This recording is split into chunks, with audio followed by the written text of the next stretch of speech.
in those pastimes.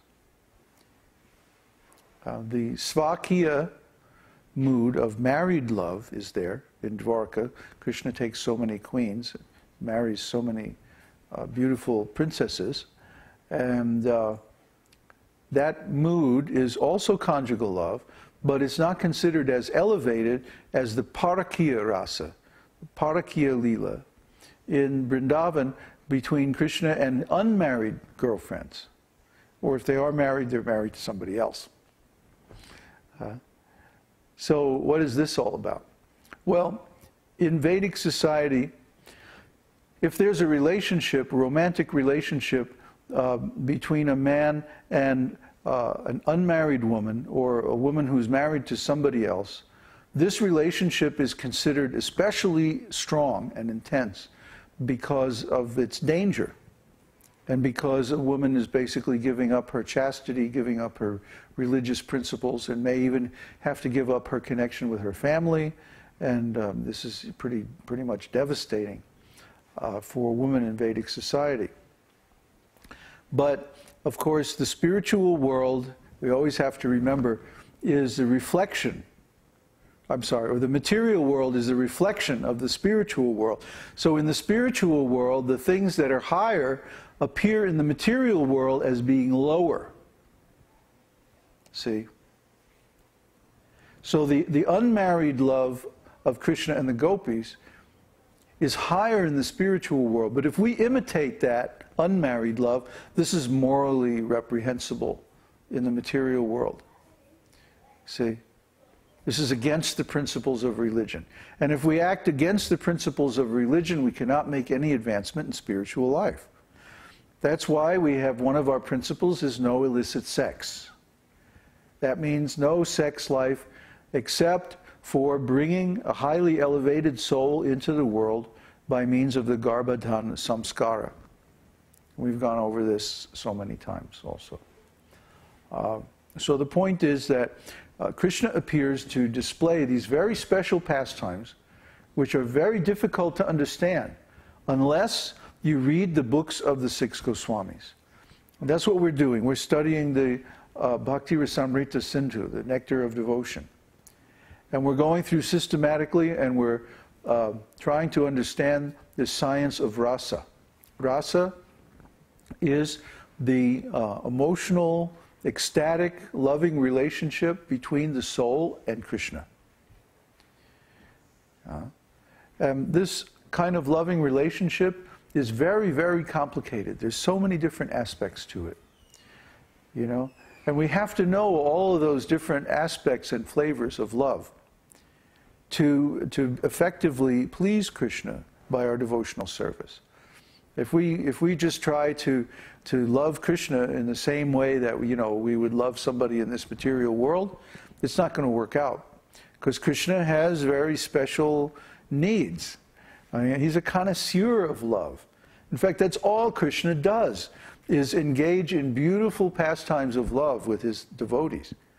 So his loving affairs are so much beyond the loving affairs of this material world, that our language, our customs, our whole background and experience is incomplete. It's insufficient.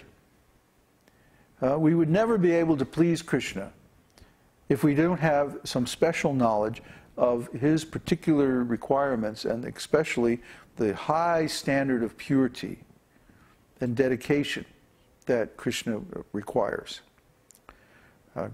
He hints at this in Bhagavad-gītā when he says, Sarva dharman parityaja mam ekang sharanang braja. Just give up all different kinds of religious processes and just surrender to me alone. Mam ekam. Only me, Krishna says. Just love me. Don't worry about all this other stuff. Just love me. See? But just love Krishna, well, there's a lot more to it than just. It's not just something that we can do as an improvisation. We need to know the background. Just like, let's say you want to marry a certain person. Naturally, you would do research into their background. Well, where did they come from? What are their interests? What are their activities? What do they like to do? What's their family like?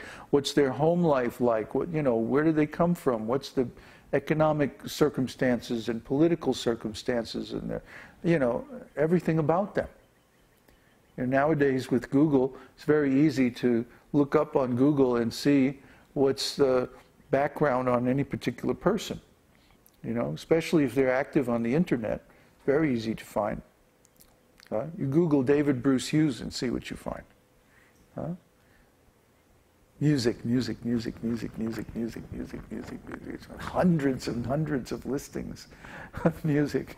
There's another musician named David Bruce Hughes too. He's a country and western guitar player. But I have more search results than he does. Yeah. So you can look and see, what is a person's background, and that way you get some idea of their expectations. See? So if we understand, well, Krishna, he's the Supreme Personality of Godhead. He's, talk about spoiled. I mean, really, he has everything, What the gift for the man who has everything, right? Well, he's the origin of everything. So talk about having everything. I mean, he's got more than everything. How do we please somebody like that? Well, he gives that answer in Caitanya-caritāmṛta. There's a very nice shloka in the 7th chapter of Adi Lila. And actually, I think it's quoted from some Purana.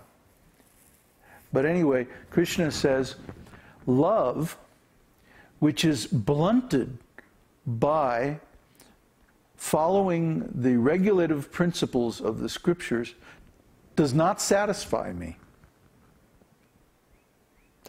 I want the pure love of the residents of Vrindavan, which is not diluted by the conception that I am the Supreme. Just like if we go before a very powerful person, like a judge or a king or something like that, we're going to be like very careful, yes, Your Honor, I'm going to be very careful how we act and what we say and like that. See? So there's no chance of an intimate relationship in those circumstances. There's too much fear. Oh, if I say the wrong thing? So how can you have intimate relationship? But Krishna wants close, intimate, intense, loving relationship with his created beings. So this mood of awe and reverence, that, oh, Krishna, you're so great, like that. Krishna is like, he's seen it all before, he's not impressed. What Krishna likes is the attitude of the gopis, that the gopis, they dress themselves very nicely, not so that Krishna will be, attracted to them, but they dress themselves nicely so that Krishna will enjoy them. That's their whole motivation. That's why they do everything that they do. They just want Krishna to enjoy. And this is what Krishna likes.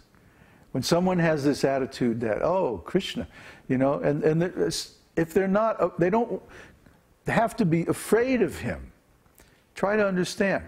It's just like, I've been going back and forth with Mother Swati, because every time she tries to serve me or something, she's like, oh, Babaji, oh, and she does it really intensely and really tries to please me, and it's like, hey, Swati, relax, Hare Krishna,